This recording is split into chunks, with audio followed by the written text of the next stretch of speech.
Josh Giddey is set to make his return back to the Chicago Bulls. But will it be today against the Clippers or on Thursday? Me and Pat are going to discuss that a little bit. And how are we feeling about the Bulls at the halfway mark? We're talking about all that and more on today's Locked On Bulls.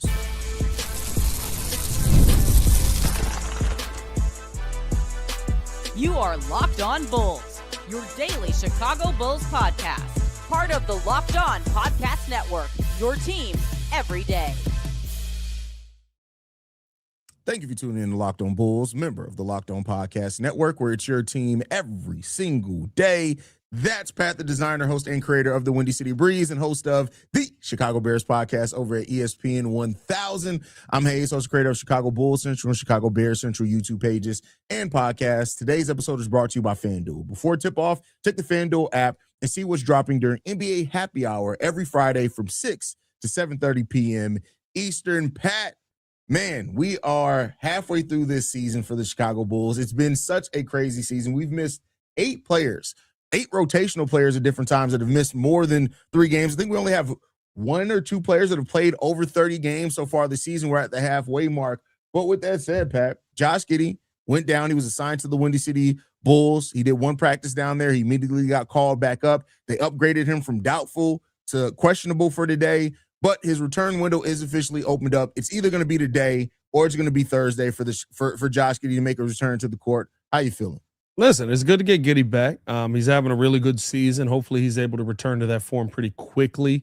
You need him on the court. We've talked about this a couple of times, right? Like when he's on the court, he makes everybody around him better. And so it's definitely going to help you getting him back.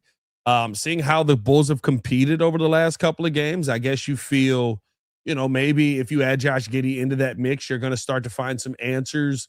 Have more answers than questions. This is technically the point where the team started to take off last season, and with them living around 500 this year, maybe you can hit a stride here. But listen, it's great to have him back on the court. We'll see how much of an effect it truly has, because how many times have we said, well, with so-and-so checking back into the lineup, of course they're going to start winning more. And then they are the same team.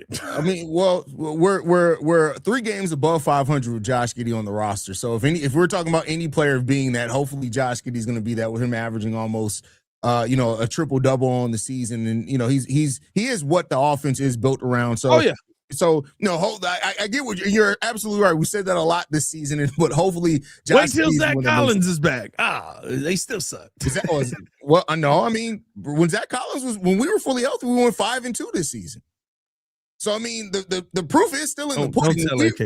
When we're fully healthy, we are winning above 500. But at some point, you just got to realize you don't have a roster that's going to stay healthy. I don't think we have a roster that's going to stay healthy. Yeah. So it doesn't matter in that sense. Tanaka's still in that building. Is he? He's not. No. Oh, okay. I was about to say, there's no way. No, he's like, ain't he like head of surgery? He's teaching people. That's what I was going to say. Ain't he like head of sports science or something at like Northwestern? Yeah, he's absolutely teaching people. ACLs and backs murdered across the nation. Don't need a spinal tap. He may kill you. Just ask Lou all day. But so yeah, getting Josh Giddey back is important. And now that we know that officially we're not going to have Zach Collins back until after the trade deadline, so you're probably not seeing Zach Collins until mid-February. Yeah. So this is the roster fully healthy now once Josh Giddey comes back. Basically, Kobe had his best game of the season against the second game against the Brooklyn Nets. He finally started hitting his 3-point shot again. It was against the Nets, so we'll see what he does against the Clippers. But overall, you need Josh Giddey out on the basketball court. Josh Giddey, we've talked a lot about this season. He's one of the only players that you can literally look at and you can tell he gives a damn. Yeah, it's good to see that energy come back too at the point that the Bulls are at, right? Like the gives a damn, right? Like that is something we haven't seen enough of this season. It seems like the Bulls have had that over the past few games, right? You saw how they competed versus Houston. They end up going in there and beating, what was it? Denver? Not Denver. Who'd we beat? We did beat Denver, but that was earlier in the year. No. Who we play after Houston? Because it was a back-to-back. Charlotte? You may be right. I don't. Whoever we played after that, right? You saw them go in there and get the job done then, and then you find a way I mean, the Nets had nothing. You kind of knew it was going to be what it was going to be. Like literally, Michael Porter Jr. sits out. That team is done. Well, I mean, Cam Thomas has cooked us in the past before, but Cam Thomas was just throwing stuff up. I mean, that's Cam Thomas's career. Throwing stuff up is what Cam Thomas does. As long as it's not gang signs, I guess he's okay. Hey, listen, shout out John Morant. But no, like bottom line for me is you're getting them back at a time where the team is probably competing the best that we've seen since the first 6 games of the season where you were competing every single night. So for me, I think you're getting them back at a right time. You're bringing that right mindset back into the building. Seems like you possibly figured something out here with the rotation over the last couple of games as well. So we'll talk about that in the next segment because there's something I think we figured out here that we need to talk more about. We haven't had a chance to talk about yet, but we'll talk about that because there's one big thing that stood out to me here at the halfway mark of a change I want to see for this team. Yeah, we'll see what ends up happening, but I'm excited about getting Giddey back into the lineup and seeing what he's able to do. Yeah, I mean, listen, Josh Giddey, and at this point, like I've said many times, I don't think it's about just evaluation anymore. You don't have the runway anymore to try to, like when Zach Collins and Kobe first came back, it was like, okay, we got about a month and a half until the trade deadline. Let's really evaluate this roster. You don't have that time anymore to just sit back and wait to evaluate before you start making decisions. But Josh Giddey does help your level of play. The Bulls right now, Pat, say what you will about the Bulls in the season. We're 4 games back of the 4 seed. Like that's how bad things are in the East right now. I was gonna say, I feel like we always do this, though, right? This isn't about us. AK sitting there like, so you're telling me there's a chance? That's my problem with it, bro. How often have we been 4 games back of the 4 seed? What were we at the end of the season last year, right? Like they were winning all those games, and it was like, the Bulls really could be the 6th seed in the East like this year. And it was just like, come on, bro. We know this play-in about to happen, man. We about to have a little play-in fun. We probably beat the first team, lose to the second team. Hey, they're 3 games out of avoiding the play-in, Pat. Again, I'm not saying this isn't me. This is me. I'm talking from AK right now. You know for 100% fact, AK's looking at it and saying, we can't give up yet. We can't trade anybody. Yeah, we can't trade anybody. Somebody's calling like right now. We will give you 2 protected first-round picks for Kobe White and an unprotected. And he's looking at it like, I can't. We're 3 games back. I can't do it. See, here's the danger that you fall in, and it's funny seeing another team do it. Don't keep being the Pelicans. It's so funny seeing the Pelicans go, wait a minute. Trey Hendrickson, Zion Williamson, and we get DeJounte Murray back? What could this team possibly be? And it's like the 10-win team that you are, bro. Like exactly who you are. The difference is for the Pelicans, though, when they do that, though, Pat, it's like, okay, bet. We gave up our first. They gave up their first-round pick this year, so it doesn't matter how good or bad they are. They don't get the benefit of it at all because they gave it up to the Atlanta Hawks to draft Derek Queen. So at this point, they might as well cling on to hope. The Bulls, we have all their own first-round picks from now to 2055. Like, it's 2055 is a crazy. That may be the next time we win a playoff series, Pat. That does sound like that Chat GPT joint where it'd be like, name the next 50 NBA champions, and randomly like the Cleveland Guardians pop up in that mug. You get like new teams added in there. Exactly. There's a soccer team that wins. That's not even a team yet. What are we doing here? The Vegas Dragons. What the? But yeah, bro. Like yet the team that doesn't even exist yet will probably win a title before the Chicago. That's Bulls usually how it looks. Literally, it'll be like Bulls 2045, and it's like, what happened that year? How did we lose after the Tuscaloosa Teletubbies? That makes no sense, bro. Oh man, being a Bulls fan, if you can't laugh at the state that the Bulls are in, you need to check your life. That's the only reason that we can do this show. I ain't gonna lie to you, bro. You got to be able to laugh about it, bro. You want to know how much of a gut punch it is that we just got Bulls left? Yeah, I know, bro. I know. Every day, just wake up. Hey, listen. Say what you will, though. The Sox season is looking like the Sox could possibly have a solid season. Sox season might be fun, but then you're heading straight into a lockout. Blackhawk season has been fun. So there are those things to watch Yeah, I mean, the Cubs will be entertaining with Bregman. Cubs are gonna be Cubs. Cubs gonna Cub. Yeah. F 'em. You don't talk about the Cubs too much because your boy Cat may come after you again. But with that said, next up we're gonna be talking about the Bulls at the halfway mark. F him too. I kind of thought right after this. I ain't gonna lie, I had nothing ready. That's crazy. That's wild. We was laughing. I had nothing ready. But first, we got to get into a message from FanDuel. Fridays already feel different during basketball season, and FanDuel is making them even better every Friday night before the games tip off. FanDuel gives fans a new way to kick off the weekend with NBA Happy Hour. NBA Happy Hour is your official pregame, a limited time window where special offers drop right inside the FanDuel app before the action starts. Fridays from 6 to 7:30 p.m. Eastern have become appointment viewing with NBA Happy Hour. Opening the FanDuel app during Happy Hour always brings something new. Boost, bonuses, and surprises. The timing is perfect. It's right before the games, right before the weekend starts, and it adds extra energy to Friday night basketball without overthinking it. So before tip-off, check the FanDuel app and see what's dropping during NBA Happy Hour every Friday from 6 to 7:30 p.m. Eastern. A little basketball, a little action, a whole lot of Friday energy. That's NBA Happy Hour only on FanDuel, the official sportsbook partner of the NBA. More Locked On Bulls coming up next. I appreciate the honesty. He said, listen, I had nothing ready. I had nothing ready, bro. For some reason, sometimes when we get to laughing, it's just like, yeah. Oh, man, ad read. Oh, that's me.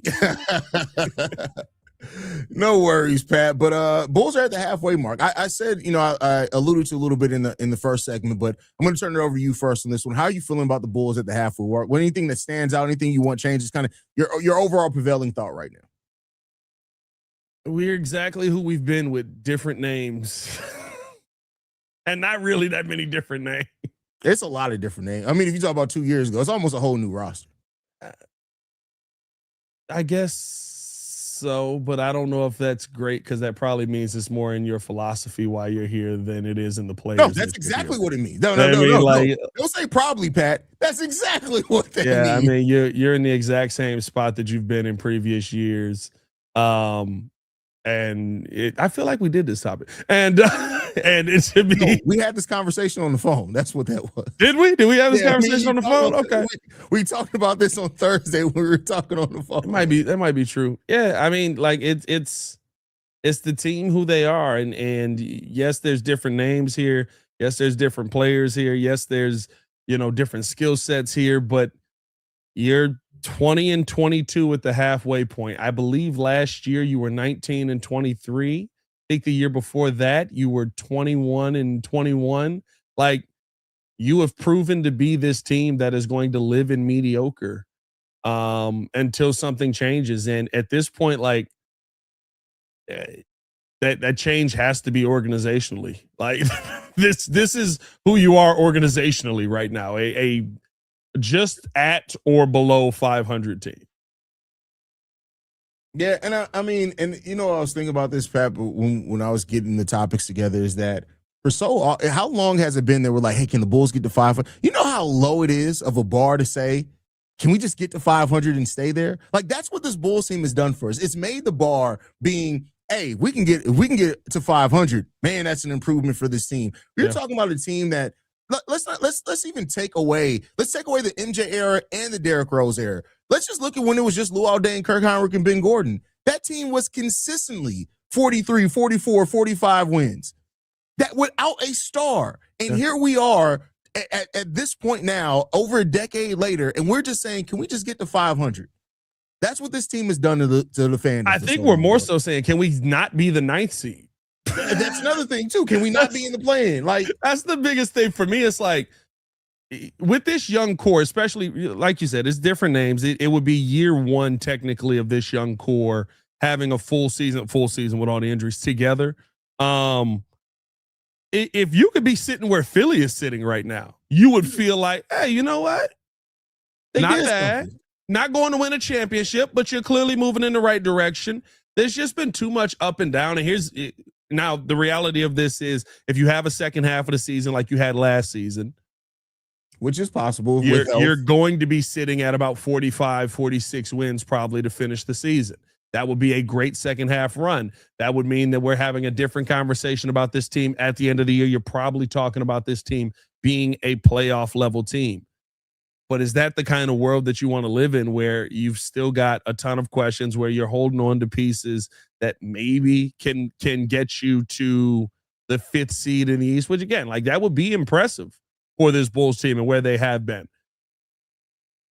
But can you take that chance at this point? Like, there's a lot going into this trade deadline where I don't think it can be another sit on the hands trade deadline, because you've seen who this team has proven to be time and time again, usually with how the season ends.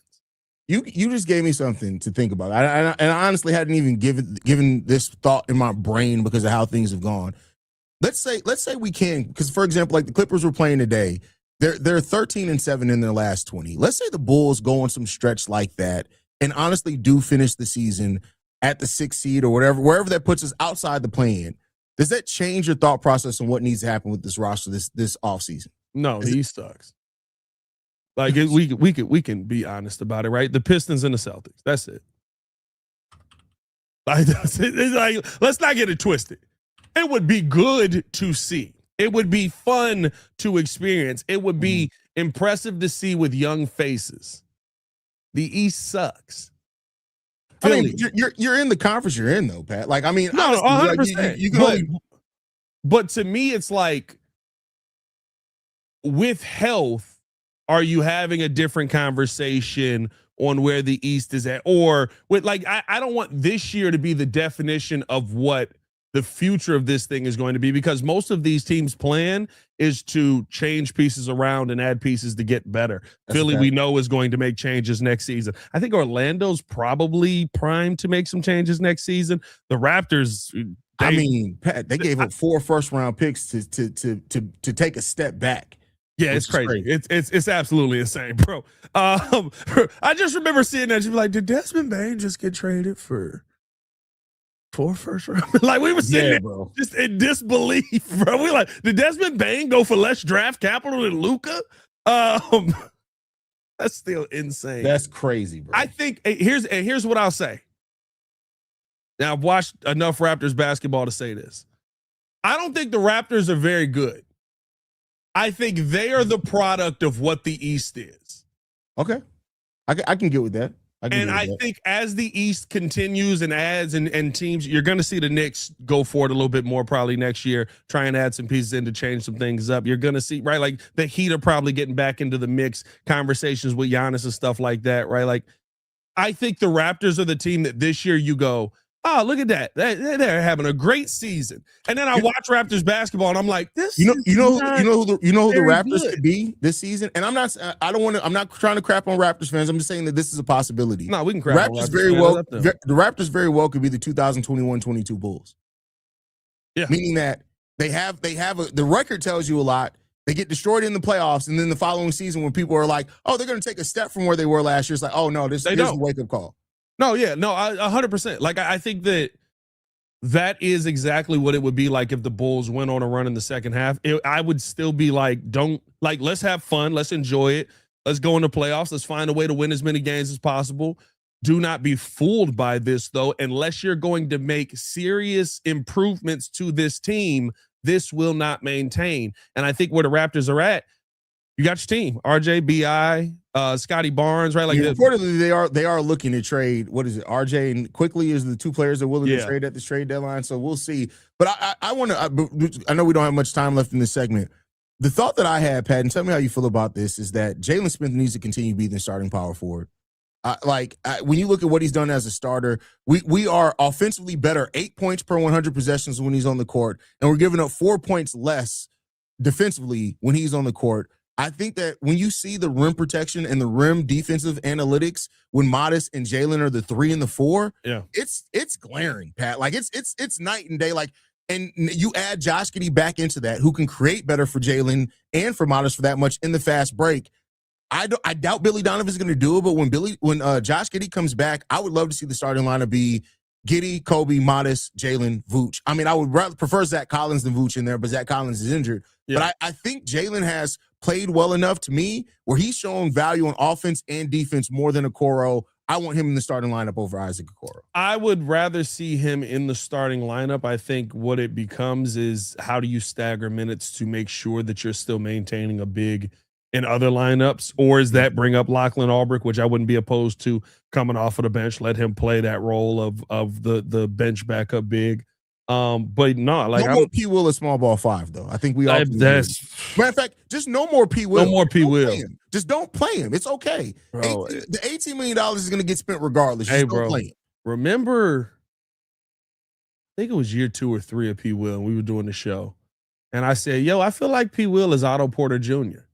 Who would have thought that would be the prophecy that I hit on? He has literally become Otto Porter Jr. on this team. The problem is he's much younger than Otto was when he was on this team. But I mean, literally, remember just sitting there and watching 18 mil sit on the bench? No, you know what? It's even worse, bro. Actually, at this point, P. Will is Jabari, bro. Like when Jabari's ended his run here with the Bulls, bro. Like that, he's not giving us crap. Yeah, but Jabari was still putting up 20. He just was giving up 50. Not at the end. He's put up 20 at the beginning. Before we traded him, Jabari was putting up Tony Snell stat lines. Yeah, Jabari was rough. I don't know. Ugh. Anyway. Bad. Real bad.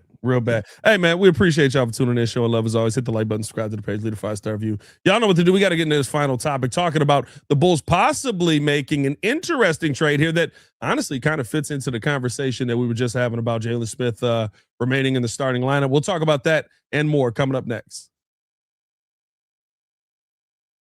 But first, we got to tell you guys all about Game Time during basketball season. There's nothing like being in the building, the energy, the crowd, the first big run that gets everyone on their feet. Fans want to be there for those moments, not stuck refreshing screens and guessing what tickets are really going to cost. That's where Game Time comes in. The Game Time app gives fans the advantage back, making it incredibly easy to score amazing tickets, fast, simple, and without the guesswork. Browsing the Game Time app is straightforward and intuitive. Finding tickets takes just a few taps, and it features things like zone deals to help unlock great seats and even better value, whether it's an NBA game or another live event. Everything right in one place. Take the guesswork out of buying NBA tickets with Game Time. Download the Game Time app, create an account, use code LOCKEDONNBA for $20 off your first purchase. Terms do apply. Again, create an account, redeem the code LOCKEDONNBA for $20 off your first purchase. More Locked On Bulls. My PlayStation controller been there the whole time. More Locked On Bulls coming up next. The whole entire time. Whole episode. No, the worst part is I just did a full episode of the Morning Breeze with it there. I mean, nobody said nothing. It's part of the set decor, bro. It's okay. It is what it is. Hey, is it in you? It's Gatorade. Crazy. All right, Pat. What is? Oh, it's in the game. I was. Is it in you? Is crazy. Is it in bro? you? Is Gatorade, which is a wild slogan, dog. Like, where is Pat's head at right now?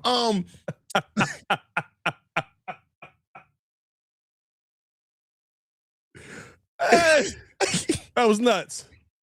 We can't be over 30 asking if it's in, bro. You should know. Hey, bro. Why is that Gatorade slogan? Now that we think about Gatorade. You still out here asking that question, man. You need to up this. You know what? No, Shay probably, because he probably can't feel it. So that makes. With that said, though, Pat, Bulls. One thing we didn't get to talk about: Bulls reportedly, along with the Indiana Pacers, could be targeting Yves Missi. Is that? I know we talked about the possibility of Yves Missi. Now the report came out that they actually are targeting Yves Missi. Does that make sense for the Chicago Bulls?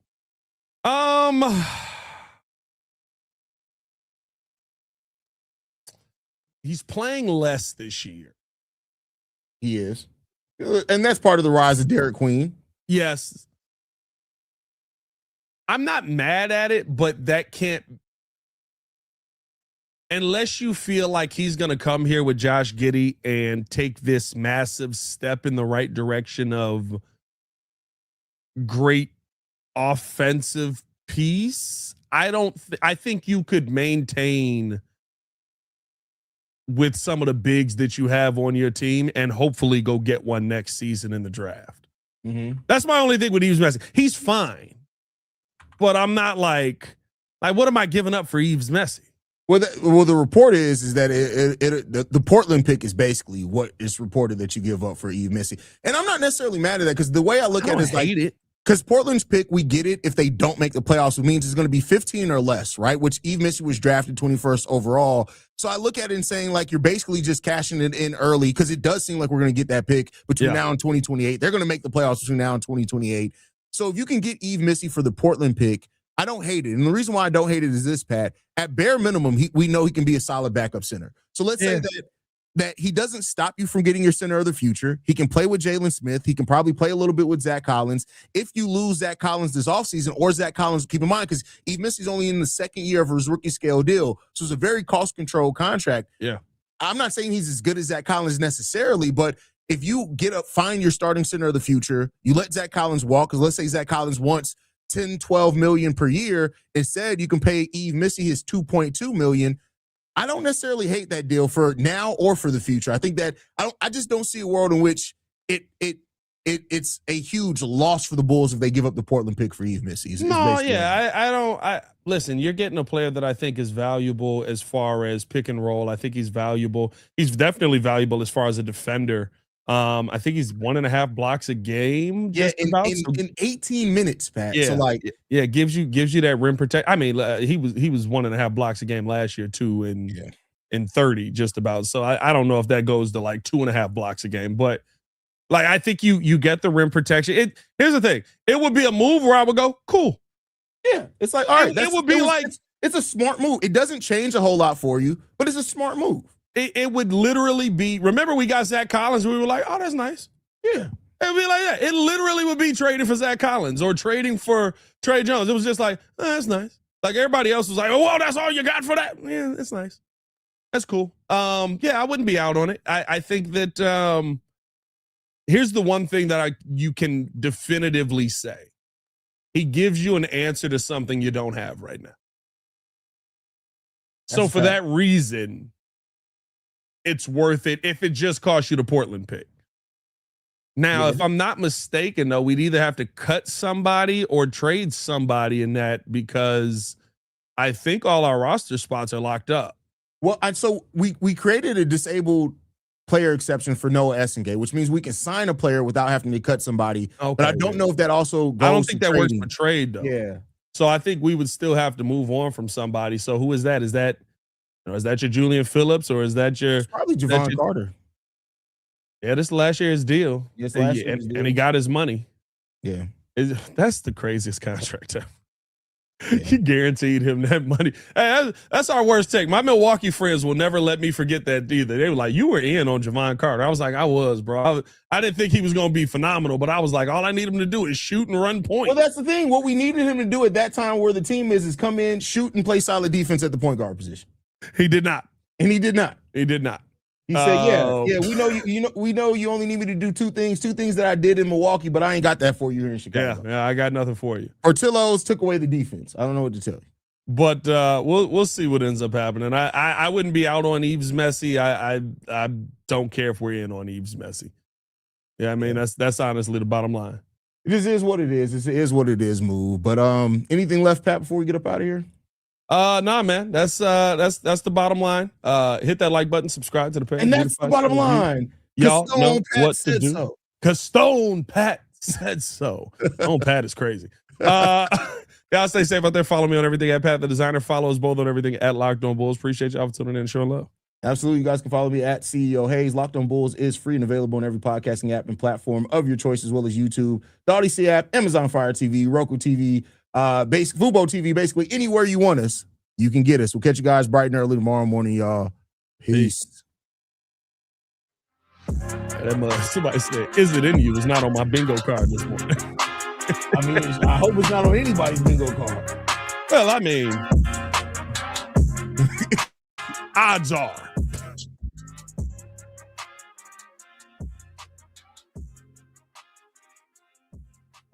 Have I seen your house shoes down here?